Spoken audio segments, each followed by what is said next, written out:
Good morning,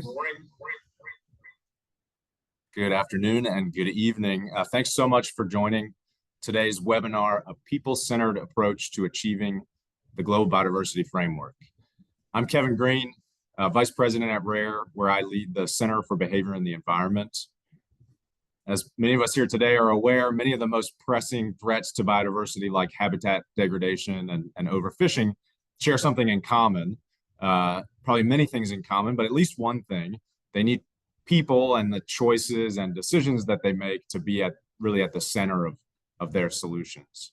So our simple aim today is to share practical insights on how we can utilize innovative approaches focused on behavior adoption to ensure that people, their needs, motivations, aspirations, challenges are really at the heart of implementing the global biodiversity framework.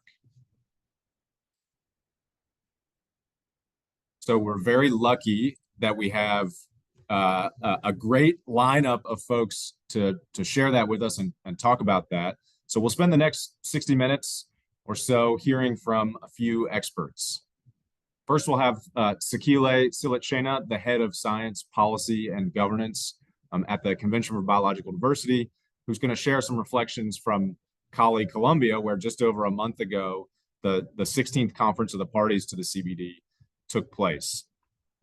I'll provide a few brief remarks to orient us to a people-centered approach to delivering the Global Biodiversity Framework.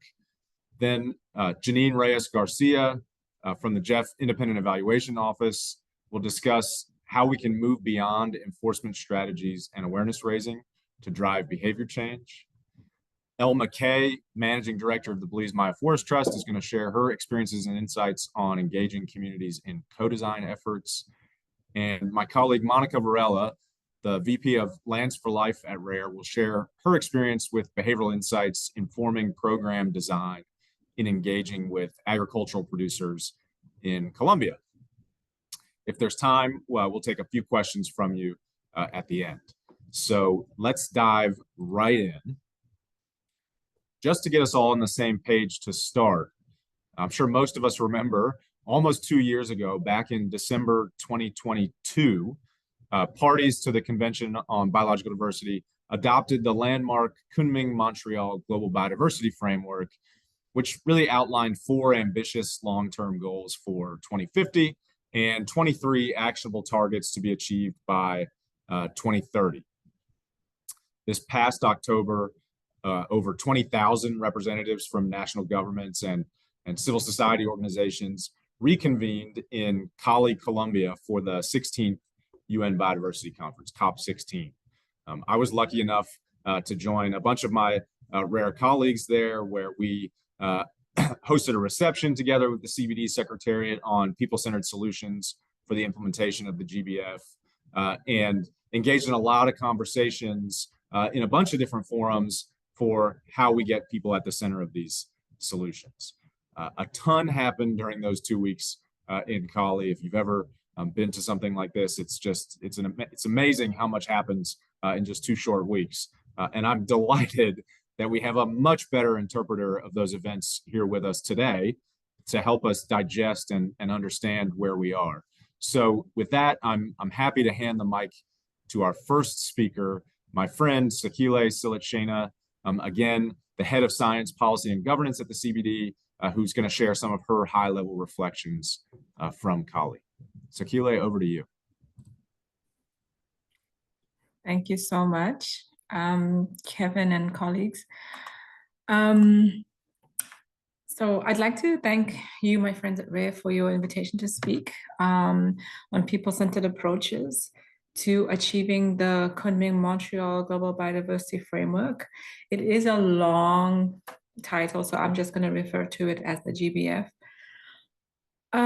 So people-centered approaches, not just a strategy, an imperative, recognizing that biodiversity is interwoven with human well-being, cultural identity, socioeconomic development. And before I talk about the outcomes from COP16, I would like to take a step back and make the link between the GBF, the Convention on Biological Diversity, and then finally landing at how all of these different bits and pieces lead to the outcomes, and how the outcomes at Cali bring us back to the convention. So, as Kevin has already said, the GBF is the most ambitious blueprint to date under the Convention on Biological Diversity, the CBD, and it addresses the 3 objectives of the convention. And so within the GBF, we see that people, they're not just beneficiaries of biodiversity, sustainable use and conservation, but they're actual active agents of transformation, and they're driving the transitions that we need to achieve a world living in harmony with nature.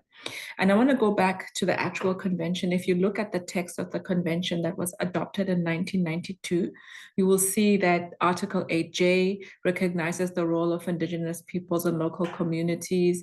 Article 10 urges sustainable use with local engagement. Article 15 promotes equitable access and benefit sharing, ensuring that communities derive benefits.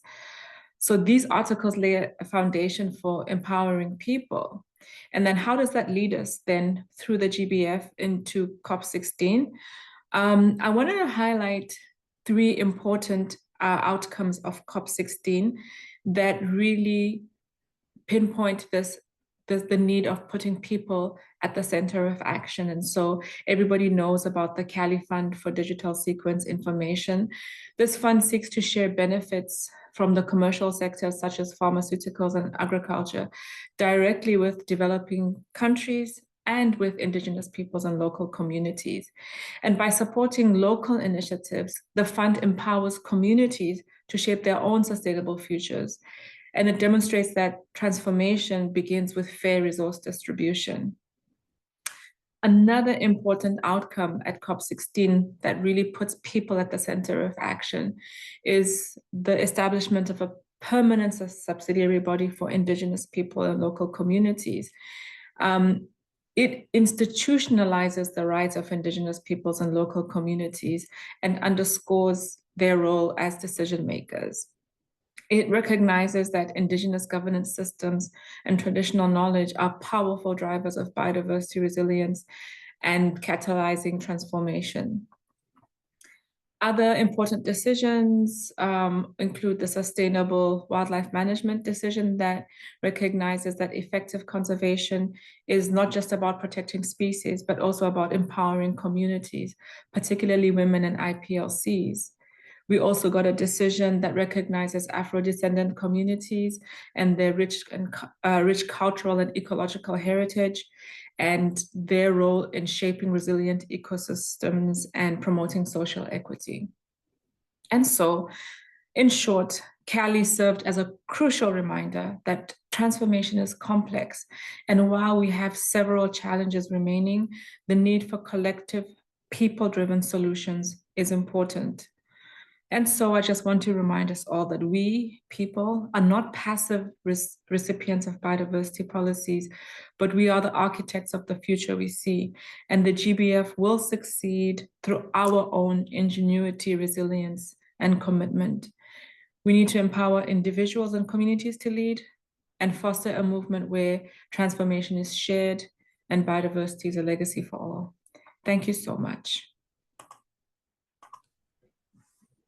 Thank you, Sakila. I think it's impressive how concise you're able to be about something that is so complex in scope. And I was taking a few notes as you were speaking, and really liked the way that you sort of phrased, people are not just the beneficiaries here, but are the agents of transformation. And I think that lens is really helpful to what we're talking about today, which is, as we remember, the people-centered approach to delivering the global biodiversity framework. And this is pretty much central to how we approach our work at RARE, and something that myself and our team are having a ton of conversations on with colleagues and friends and partners in Cali. When we look at the GBF and the targets that it contains, something that really stands out, as you said, is the fundamental role that people will play in the solution. Threats to biodiversity across the board are quite obviously on their face going to require humans, people, to change. So that means putting the motivations and needs and challenges and agency of people at the center in order to be successful in achieving this, not just strategy, as you said, Sakile, but imperative. When the GBF was adopted back in 2022, one of the elements that really stood out is the inclusion of action-oriented language that we sort of take for granted, really pointing towards the need for people to do something differently. You know, when you look at some of the key words like manage, restore, conserve, harvest, trade, these are all action verbs describing the sort of necessary transitions toward a sustainable planet. And motivating and persuading and enabling people to make those changes requires that we use the science of behavior change, social and behavioral sciences, to design effective solutions, whether they're community-based management systems or policy reform or change in consumer or corporate behavior. That's something that we think a lot about here at Rare, obviously, for those who know us. As part of our approach to driving behavior change, we use a method called behavior-centered design. And you can see the core steps of this approach in the image on the left, and at links that we'll drop in the chat, you can learn more about it. If you're familiar with design thinking, this might look familiar. Behavior-centered design blends insights from behavioral and social sciences and approaches from design thinking to really build breakthrough solutions, breakthrough people-centered solutions to environmental challenges. Again, if you want to learn more about that, we'll drop some links in the chat. As part of this framework, we talk about 6 behavioral levers, which you can see here on the right. And each lever really represents a category of intervention strategies and tactics based on evidence-based principles and case studies from the science of behavior change. And really this recognizes that probably for too long in the conservation space, we've relied really mostly on levers or tactics like awareness raising, provision of information, rules and regulations, changing the rules, or changing the costs and benefits through things like fines or incentives to drive behavior change, all of which can be effective and are perfectly reasonable, but have sort of failed to recognize that there are other levers that we need to consider when thinking about driving behavior change. So this full, more comprehensive toolkit of behavior levers can help us design solutions that really reflect people's full range of behavioral motivations and barriers. And I think this is just a helpful lens for us to think about the challenges that we're addressing through the GBF imperative. So this hopefully sets us up well for our next speaker, Janine Reyes-Garcia, who's going to answer the question for us of how can we move beyond awareness raising and enforcement to motivate and enable behavior change. So Janine, over to you. Hi, thank you, Kevin, and good morning, good afternoon, and good evening to everybody. My name is Janine Garcia. I'm a Senior Evaluation Officer at the GF Independent Evaluation Office.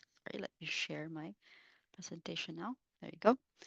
And I'm really thankful to Rare for inviting us to share our GF experience.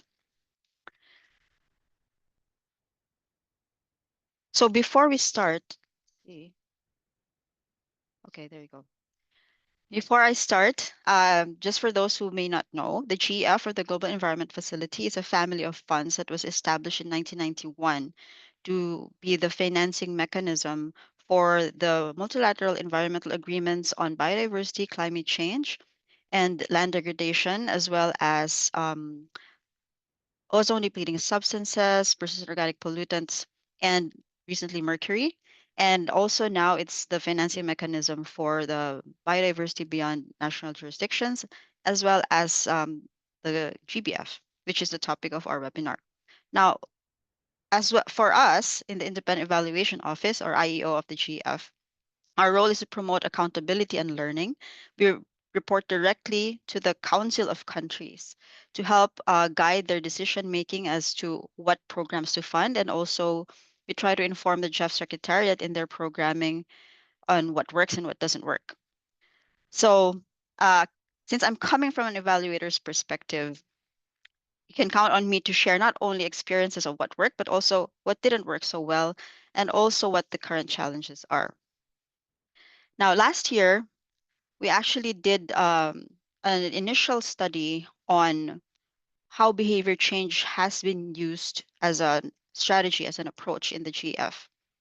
And we looked at completed projects. So this review yielded three main conditions that need to be addressed in projects. And these are needs, motivations, and barriers. I'm sure all of you know about this. Of course, this is also inspired by RARE's own framework. And there's many other behavior change frameworks that are using this and include this in their scope. But I am going to share with you examples specifically from the GEF experience. So I'll be defining each of these terms in the GEF context, as well as the approaches and tools that we may use to address each of these. So you can find the actual report. I have the link down there below. Starting first with the needs. So we define needs as those concerns that would need a response before people can care about the environment. You can think of this as, Maslow's hierarchy of needs. And usually it's income, source of livelihood, a sense of ownership over resources, access to resources, tenure, and this sort of thing. And we found that projects with successful behavior change outcomes used a highly participatory, systems-based approach to stakeholder engagement, which allow them to identify and directly respond to stakeholder needs. So in the project, Reducing Deforestation from Commodity Production, this was a global project, but I'm particularly talking about the experience of Indonesia and Paraguay here. The project did a very comprehensive needs assessment, which took into account all the range of agricultural situations facing producers in this production systems of palm oil and soy. And so they looked at genetic material, cultural practices, harvest and post-harvest management, among other things. They also included not only the farmers, their needs assessment, but also the government and private sector stakeholders. This very comprehensive needs assessment resulted in demonstrations that were very well aligned to meet the needs of the farmers. And the needs assessment also fed into the trainings that were then required for farmers to take before they could get a certification that they had practiced sustainable agriculture, which would help them market their produce better. So what was the result? The project originally targeted about 1,500 farmers to adopt the sustainable agricultural practices. But at the end, because the trainings and the demonstrations were so fit to the needs of these farmers, more than 6,000 beneficiaries adopted the practices in the two countries. So we know from, I think, just from being human that, when you ask somebody what they need, they're more likely to adopt what you want them to do.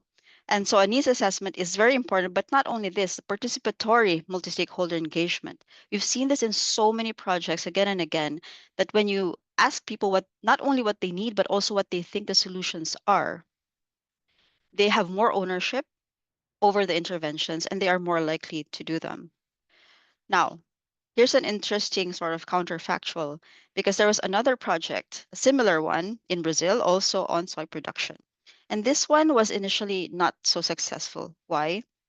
Because the project implemented by the same UN agency decided to use an international NGO to interface with the soy producers. Because of that, there was no trust among the soy producers with the NGO. So how they were not even comfortable enough to say what their needs were because of this perceived external actor.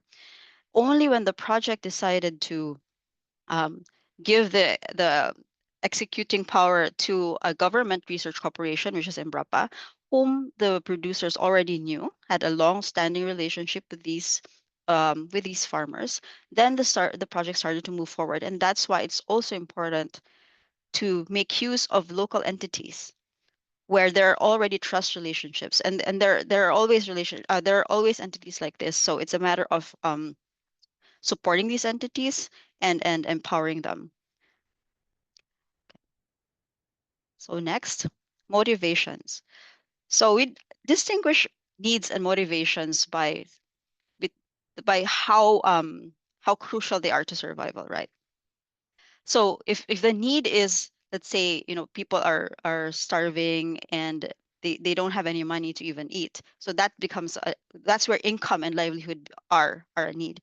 But in some cases, income is an extra, is just extra. So when we have incentives, financial incentives, it's what can move the needle from a no or a maybe to a yes. And we found that stakeholders at different levels were more motivated to change their behavior when they saw the benefits of adopting the interventions or or felt the costs of not doing so. For example, in the project in Ghana, this was a sustainable land and water management project. The project also exceeded their target of bringing 15,000 hectares of land under SLWM technology. And the terminal evaluation cited two factors. One was that this project also used a participatory approach to design the pilots and the actual activities. So they made sure that the activities met the community needs. Second, these pilots really were able to demonstrate an increase in crop yields and income. Now, this project did have the advantage of being implemented over a period of 10 years in 3 tranches. Um, so sometimes, being slow is actually good because then it follows the pace of reality, right? So the problem with some of the projects is you don't see results right away by the end of the project. So in this case, there was enough time to observe the results for the people to actually disseminate the information and for more farmers to adopt. So much so, they were so convinced about the benefits that even though the new practices replaced their ancient traditions, more than 90% of the farmers said that they were satisfied by the benefits. So here the lesson is it's really very important to demonstrate, to have demonstration pilots. And this is something that the chef has been doing ever since the beginning. And I've seen this as well in so many projects over and over in many case studies. So the demonstrations tend to be the key because it not only convinces the um, participants themselves, but also the government and the private sector to then fund subsequent versions of, let's say, the technology and the approaches. So this is how the replication and scaling up happens. And then I indicate here the second bullet, clear links to livelihood and and lives or to the economy.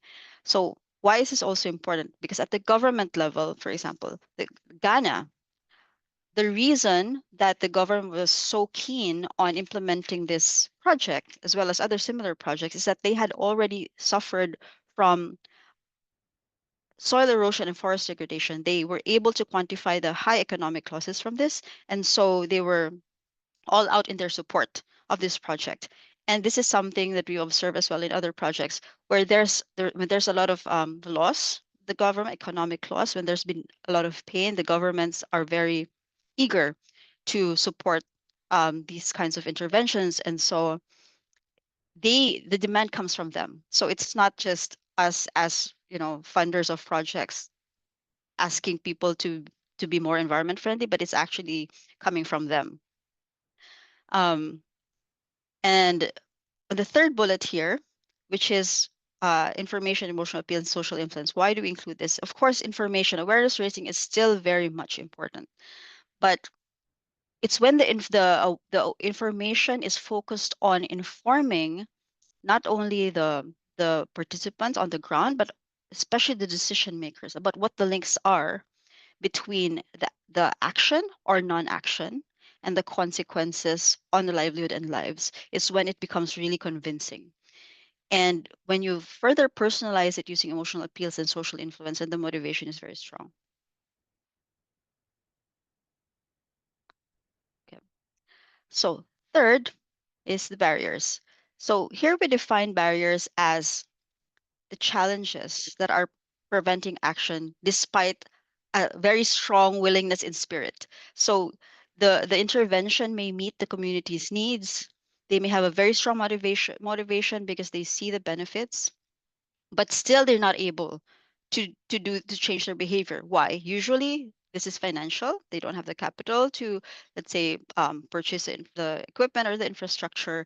Sometimes it can be logistical. It's just so hard to figure out the technology. It's logistical, technical. Sometimes it can be cultural. It's just very hard for them to do something that's not natural, that doesn't feel natural, right? So we found that despite high stakeholder engagement, behavior change was not sustained when projects did not address barriers to adoption in different parts of the system. In this example, this was a climate change adaptation project in Chile.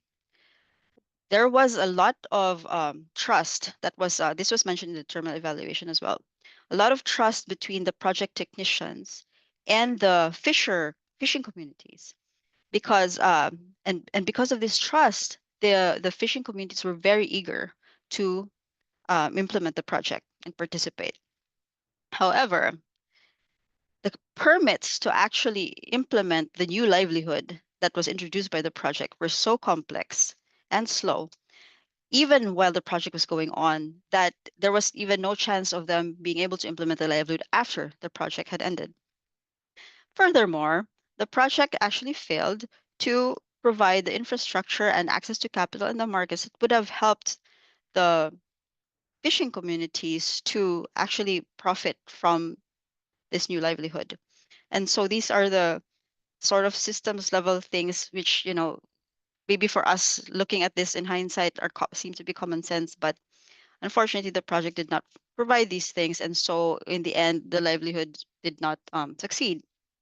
This project was also an interesting example of how a behavior change intervention did not work because the project introduced a seal of certification, which was intended to evoke pride in adopting climate adaptation measures. But instead of the community, accepting it, they said one, they didn't see any incentive in having a seal of certification. Second, they just thought that it was a way for the government to do inspections of what they were doing. So they did not like it. Instead, for them, the extra income from the livelihood was the motivation for them to want to adopt. Um, on the other hand, we have a success story where the previous Ghana project that I mentioned, they used existing village savings loan associations or VSLAs, which is very common in Africa, to provide accessible source of capital to adopt the sustainable land and water management technologies. So this is why in the third bullet here is leveraging existing mechanisms is so important because again, they're already there. People know them. You know how to use them. It's very easy to access, and the project doesn't have to spend extra money to create new sources of capital. Um, and the other thing about the using the VSLAs was that it encouraged more women to adopt the practices because they were very much immersed in this ecosystem. And I just wanted to add as well an example because I just came from the Philippines to look at this illegal wildlife trade project. There was an app that had been funded by USAID. This would allow, law enforcers to identify the species, report illegal wildlife trade, everything on this app. And the project had been completed 3 years by the time that I was there. So they were saying like, you know what, nobody used this app because one, it was complicated, and second, it stopped working. And nobody was fixing it because the project had ended. But instead, the coordination between different law enforcement agencies was still very much alive. It was very active. Why? Because they were using FB Messenger and Viber, which are the two main social messaging platforms that are popular in the Philippines. So it was so easy for them to take a picture of the wildlife species that was confiscated, send it to the network, and they had these veterinarians who were part of the network and would say, yes, this is the name of the species, and then it was so easy for them to do the enforcement. So again, this focus on existing mechanisms is really so important. And now, just moving forward, behavior change has become a priority theme now, one of 7 priority cross-cutting themes in the GEF, right? So before it was, and in part thanks to Rare for bringing their expertise into the GEF, providing the theoretical framework as well as concrete examples. So now it's a requirement, and I'm highlighting this example of the Global Wildlife Program because our topic is on biodiversity. So now all projects had to indicate how their project had the potential to integrate and promote behavioral change and social change approaches before they would be approved for funding. Now, you can see that this is an interesting evolution because this Global Wildlife Program is a partnership led by the World Bank, and it's been going on for 3 phases now, so it's in its 10th year. In the beginning, the focus was on illegal wildlife trade, anti-poaching, and very much on enforcement. So strengthening, the coordination between government sectoral agencies, as well as on awareness raising, right? But since it's talking about illegal wildlife trade, there's a supply countries and there's a demand countries. Now the problem was in the first phase, there were projects in the supply countries, but not really much in the demand countries. And why? Because if the demand countries were to implement the projects, it was basically saying that they were at fault because of their culture. Because the wildlife trade, of course, the demand for wildlife products are very much cultural, right? So, for example, it's tied to power and sort of status. Anyway, and so what's happened is over the years, now in its 10th year, it's this third phase, there has been more demand for behavior change approaches from the countries because they're saying this is a very politically and culturally sensitive issue. We cannot use enforcement strategies for sure. So we need to do this through softer approaches. So for example, in Vietnam, they had this CHI program, which is trying to change, to shift the source of self-esteem from having the wildlife parts to something that's more internal.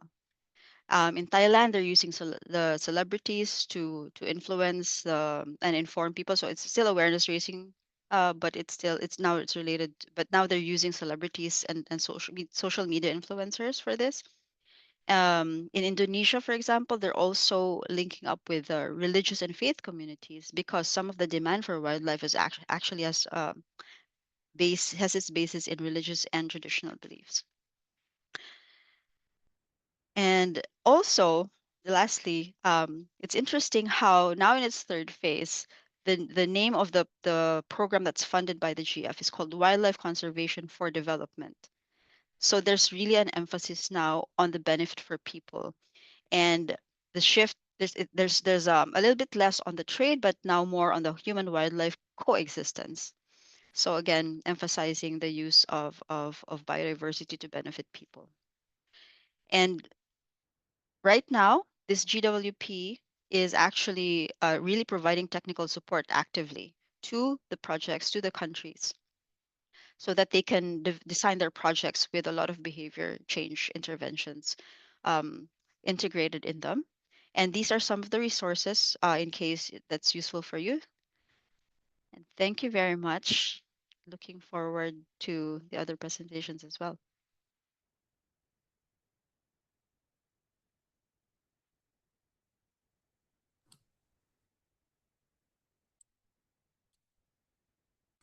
Thanks so much, Janine.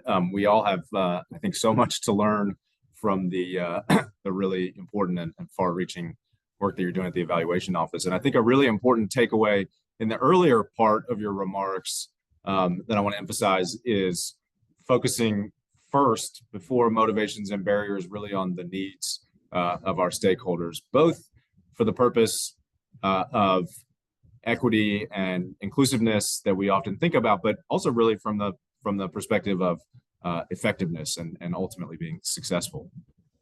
So that's a great transition over to my friend Elma Kay. As I said, Elma is managing director of the Belize Maya Forest Trust, in addition to a million other things that she does. And she is truly a tour de force for biodiversity conservation in Mesoamerica. So we are lucky to have her here to share her experiences and insights on engaging communities in co-design efforts in her work. Elma? Thank you, Kevin, and just sharing my screen here. All right, excellent. Well, thank you very much for the invitation to present. And Janine, I feel like so much of what you have just shared resonates with me and the experiences that we have been having. So today I'll be talking to you about co-designing conservation with communities and our experiences in Belize and the Belize Maya Forest. As you all know, and just for context, Mesoamerica covers 0.5% of the world's land surface, but it has 7% of the world's biodiversity. And of course, Belize is located right here in the heart of Mesoamerica with significant forest losses compared to even Mexico and Guatemala, but at the same time retaining much of our forest cover, which is very interesting. As you all know as well, fire has become a global threat, and Belize and the surrounding, trinational Selva Maya, or the Maya forest, which is comprised of forest in Belize, Mexico, and Guatemala, are no exception to facing this threat, which actually doesn't just threaten biodiversity, but very much threatens people and livelihoods. In addition, when it comes to biodiversity and key biodiversity, there are species that are very much being affected throughout the region in terms of decline. The white-lipped peccaries are one. They're not actually listed as globally endangered, but within our region, their historic range has declined as much as 87%. And so in the spaces that I am fortunate to work in, we actually do still have white-lipped peccaries, and that is one of the species that keeps our work going, because they're important to forest as architects of the forest, but they're also very important to people. This is traditionally a species that provided food for people, and it does continue to do that, but it's very much a threat. And so let me zoom in a little bit more in terms of the spaces that I work in. And, my experience has been staying at home, trying to connect the dots to bring about sort of big picture solutions. And so I want to just walk you through this map that basically shows the spaces that I am fortunate to work in. In the yellow circle, you see the Belize Maya Forest. That's a 236,000 acre lowland forest that was bought in 2020. And I have to give a big shout out to our partners at the Nature Conservancy who helped us to accomplish this deal. There were many others involved, but with TNC, we were actually able to acquire this piece of land that cost over $76.5 million actually. And this was actually foreign owned already and was going to be converted to large scale agriculture, large scale monocrop, industrialized, not anything that is traditional to Belize. In terms of, that was what was going to be the land conversion. So our ability to actually save this forest consolidated 9% of Belize's area as the northwestern part of the country, a big block. And then complementary to that, prior to me being at Belize Maya Forest Trust, I had actually been at the University of Belize, where I started with other partners this effort to save the Maya Forest corridor. And you can see from this map of Belize how the Maya Forest corridor and that yellow circle, the Belize Maya Forest, linking into really a world-class connected protected area system that then connects on to the tri-regional Selva Maya, that is the largest contiguous forest north of the Amazon. So that was a huge accomplishment. And so I'm really proud to say that with that, Belize was basically 40 by 2020. So, you know, we talk about 30 by 30, but Belize was already at 40% of its land area and its forest protected by 2020 with some of these acquisitions that we made. And so this is just a graphic to show you what we're dealing with in the landscape. So zooming in further into the Belize Maya forest, which is more of my everyday work, you can see that this is a landscape surrounded by deforestation. You can see that there's a very clear hard line between the agriculture and the trees. And, and so what we have been working on is, you can also see that there are several communities listed here in the surrounding landscape. And those communities really represent our stakeholder communities and the communities that we want to work with to achieve some of these global biodiversity targets. So getting to our own experiences, and as I said, Janine's presentation really resonated with me in terms of the work that we're doing. She kept mentioning a word, trust. And I think trust is everything when it comes to community-led conservation, to community conservation efforts, and to stewardship. What is interesting about trust is that, of course, it's not time bound. You know, often in spaces like ours, we worked with funding from projects that are very time bound, projects that require certain objectives. And I think one of the things that we have to change in the global narrative is that building trust isn't time bound, and we need some sort of flexibility in systems to allow for that trust building process from the get-go. If you can get the trust of people, our experience has been that, you know, 90% of the battle is won in terms of getting collaboration and working together and co-designing together, versus if you don't spend that time getting to know people. Another part of our experience has been that it really requires a lot of authenticity to work with local communities. um, you know, because people can feel when you're coming from an angle that isn't real, where you're not really listening to them. And part of that involves not making any assumptions about people. You know, we can't assume that people have the same reality as us. And even us that work at a local level as a local NGO with local people, we try to be very careful about how we present ourselves to people, how we present, or you know, the language that we use, because there are different realities. Belize is a multi-ethnic, very diverse country in which, you know, no one community is like another. Another big thing that, you know, is part of building trust is reciprocity. You really need to make it a process where there is an exchange. It's not us coming to tell you what to do, but it's us finding solutions together. And the message really matters, as I had mentioned before, how you say things, how you bring things about, and people can feel when, you know, the message isn't right. The messenger matters. And I actually put this picture because this is Sayuri, our community coordinator. It is our young people that are doing this work on the ground, interacting with everyone. And one of the most important things is that keeping your word matters.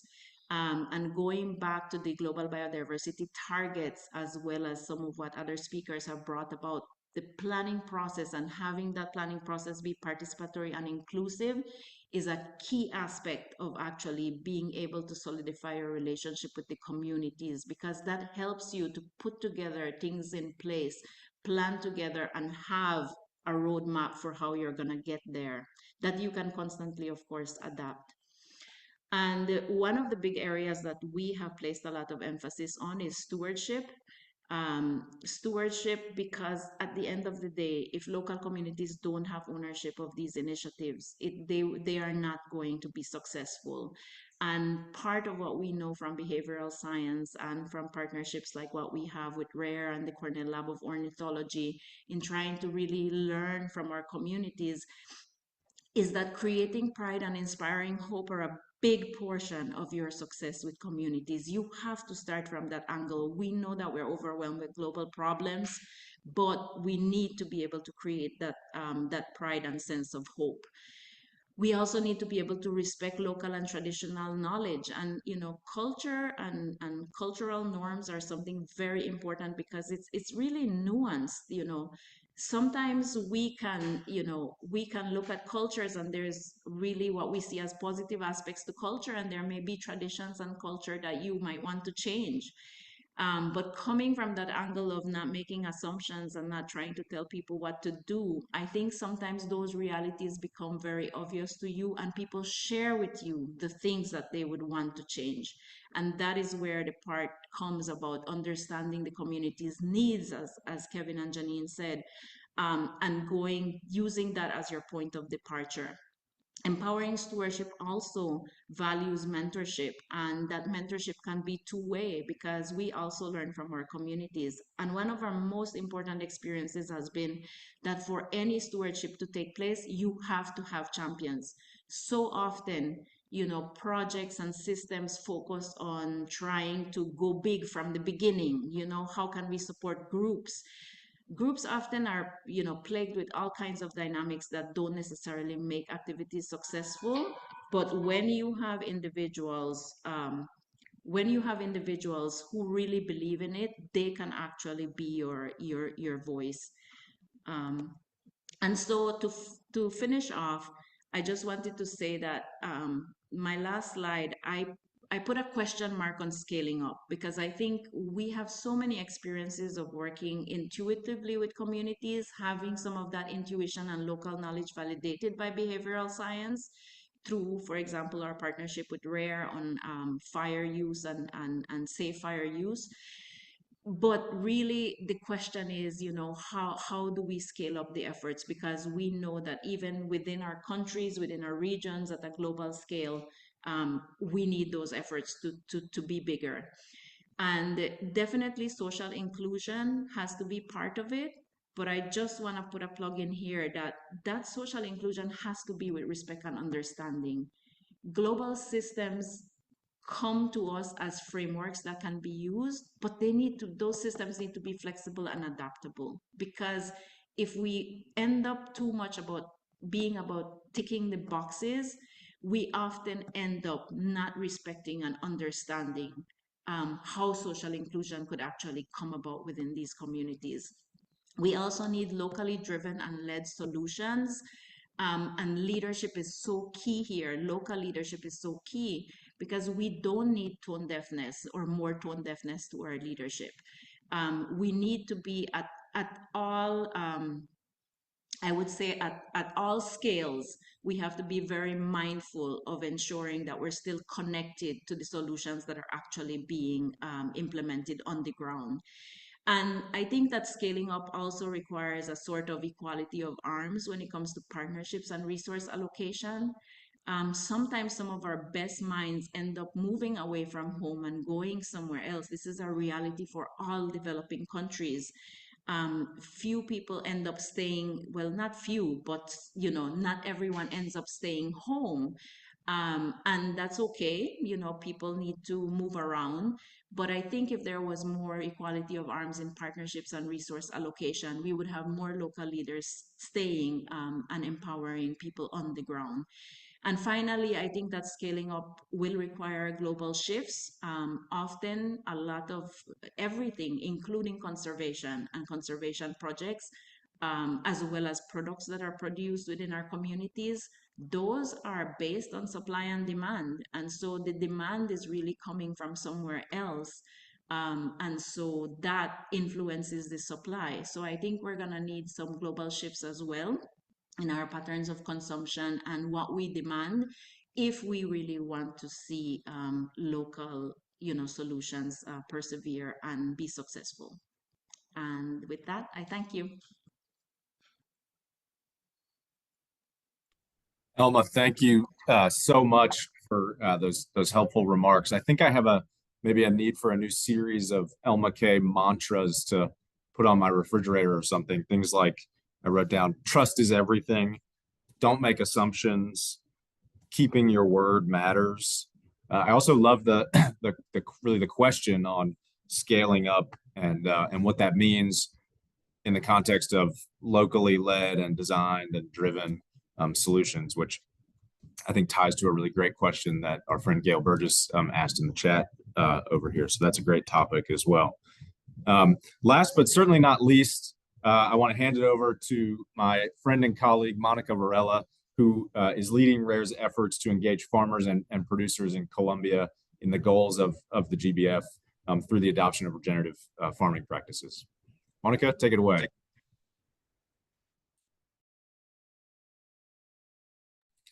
Monica, you are muted. Thank you, Kevin, and thank you, everybody, for your participation and your time. Please let me know if you can see my screen now. Okay, so I would like to address how behavioral insights can inform program design. And I will do it by sharing with you the aspects that we took into consideration when we designed RARE's work in agriculture. We started 5 years ago, and we tried to have ambitious goals. So basically, we wanted to do it by using behavior-centered methods to accelerate emission reductions through low-carbon regenerative agriculture at scale with 4 main purposes. The first one is, of course, improving smallholder livelihoods. The second one is sustaining productivity through improving soil health. We all know that soil depletion is a big problem for agriculture. The third one is safeguarding ecosystems, and we wanted to do this by enhancing land management, restoring forest, and preserving biodiversity. And the fourth one is related to climate. We wanted to present our work. We wanted our work to be a climate solution. So increasing soil carbon and reducing emissions coming from chemical inputs was a very important part of that ambition. And many targets of the global biodiversity framework are relevant to RARE's work in agriculture, but I want to highlight 2. First one is target 10, which is ensuring that areas under agriculture are managed sustainably. And the other one is target 7, which is reducing pollution risks and negative impacts, including excess of nutrients like fertilizers. So this is the framing of the work RARE wanted to do in agriculture. And what we found were, of course, global consensus around the need of sustainable agricultural practices, but we found very interesting research coming from the World Bank and coming from the International Center for Tropical Agriculture, which is actually in Cali,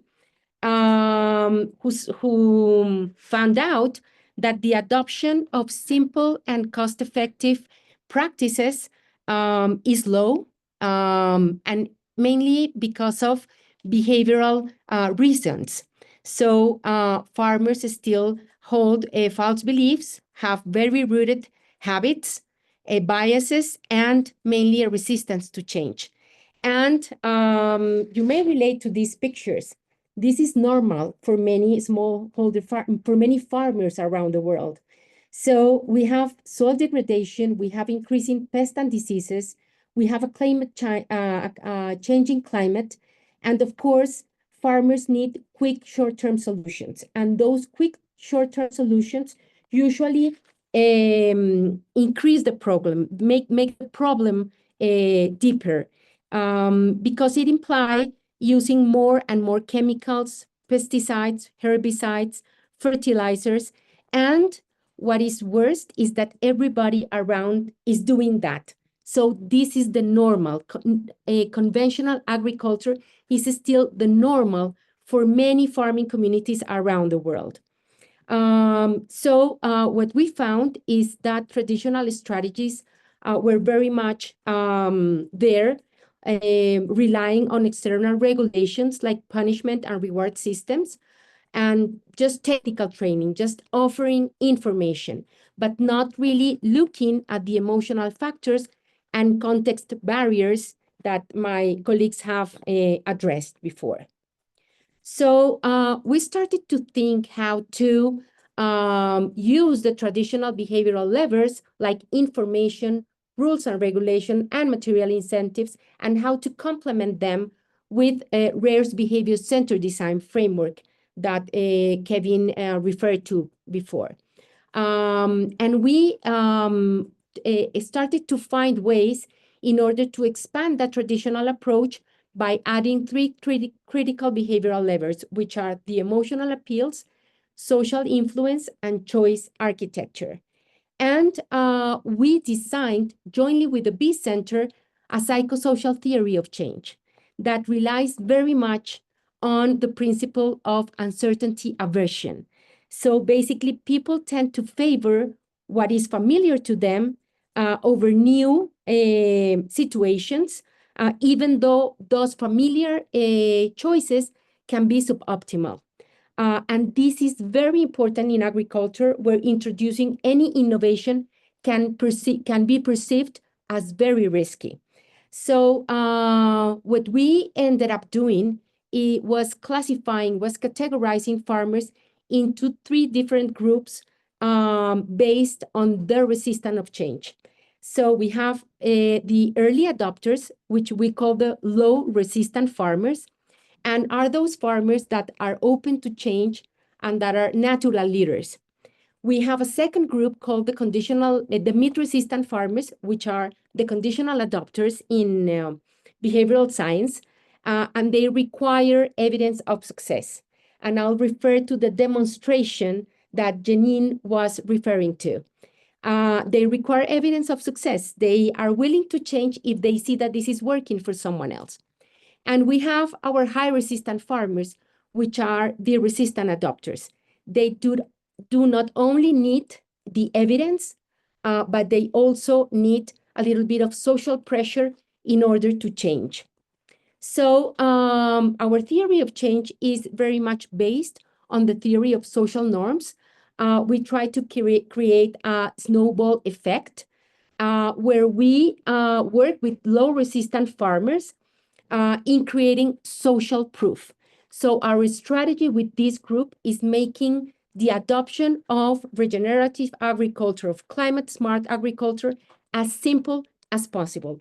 So they become the ones who are demonstrating the benefits, the economical benefits, but also the environmental benefits of implementing these type of practices. And we create a core group that has that social proof within their farms. And then we move to the meat-resistant farmers, those farmers who require evidence of the benefits and the social proof in order to adopt these practices. So we move from make it easy, which is the strategy that we have with the low-resistant farmers, to make it observable. So here we use a lot of social marketing, and I'm going to refer to this a little bit later. And we use low-resistant farmers and meat-resistant farmers to start creating the sense that regenerative agriculture or climate-smart agriculture is being adopted by a lot of people. And we start tackling the high-resistant farmers, which, as I mentioned, require social pressure to start adopting those new practices.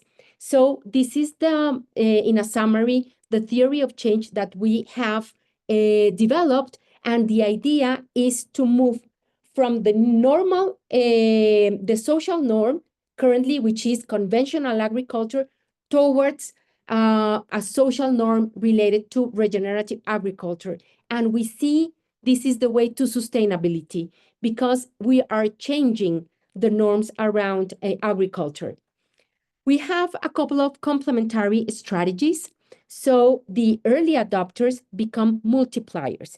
We start a peer-to-peer training so that they can start multiplying the practices with friends, with community members, and they start mentoring those farmers. So we support these early adopters, these low-resistant farmers, in inviting community members to their farms, because the demonstration, because the social proofs is within those early adopters' farms.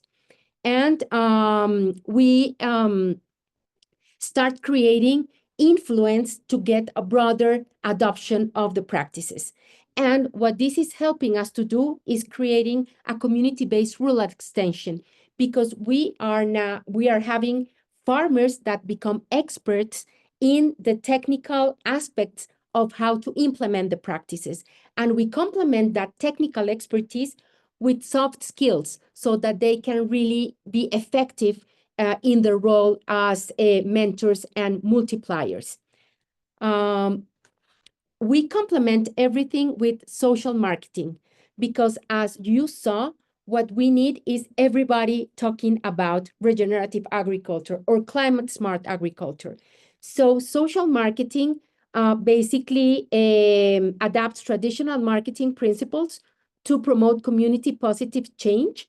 And this is very much into the theory of change. So we started with community events, but we have seen that social media is an ideal tool, an ideal channel to do this. So we have a strong presence in TikTok, in Facebook, and in WhatsApp.